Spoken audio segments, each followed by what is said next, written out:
Good morning. So today we're going to be looking at a new gas law, and this gas law is called Charles gas law. On our notes that were posted on our Google Classroom, you're able to review what this gas law looks like. You're able to see the relationship of Charles gas law and how volume and temperature are related to one another.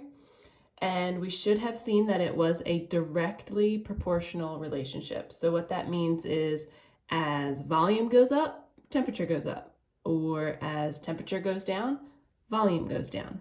So what one does, the other will kind of follow suit.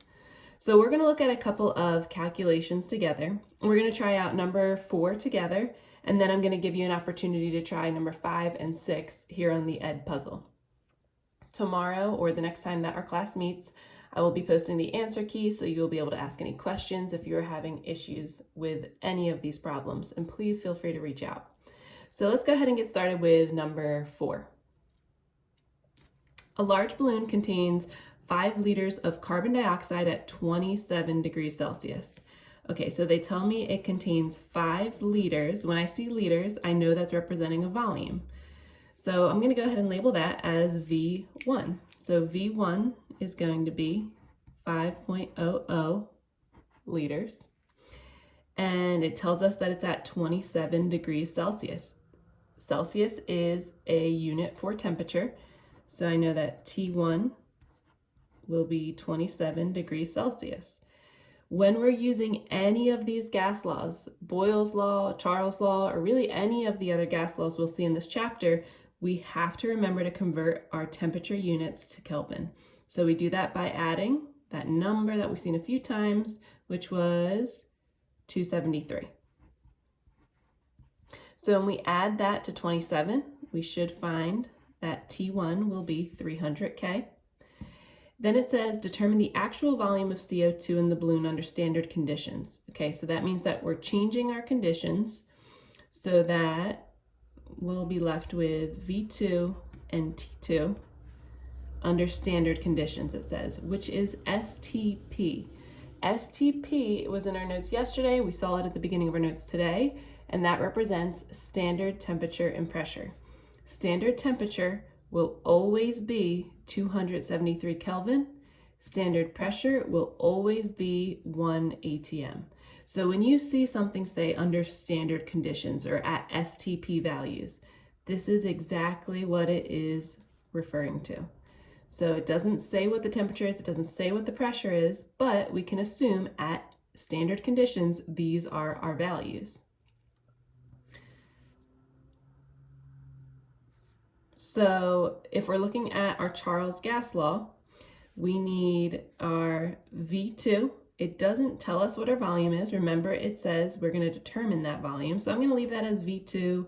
You can write it in as X, whatever you prefer. It's our unknown variable. And then T2, if we look at our STP values, that's going to be 273 Kelvin. Okay, we do know that pressure is 1 atm under these standard conditions, but if we read the question, it says to assume pressure remains constant. That means it's not going to affect our calculations, therefore we don't need to include it in our calculations. So now we have everything we need to plug into our Charles law, which again is written up here if you need to reference it. So I'm going to plug in V1, which was 5 liters, over T1, which we said was 300 Kelvin, equals V2, which is our X, over T2, which we said under standard conditions is 273 Kelvin. So to solve this, we can cross multiply here. What we'll be left with if we do this cross multiplication, 5 times 273, and I'll write that out just to clarify here. 5 times 273 equals 300 times our unknown variable, which is V2.